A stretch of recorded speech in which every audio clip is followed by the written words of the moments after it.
प्रसन्ना सर्वदेवता।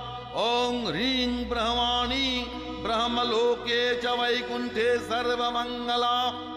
इन्द्राणी अमरावत्यम्बिका वरुणालये यमालये कालरूपा। कुबेरभवने शुभा महानन्दाग्निकोणे च वायव्यं मृगवाहिनी।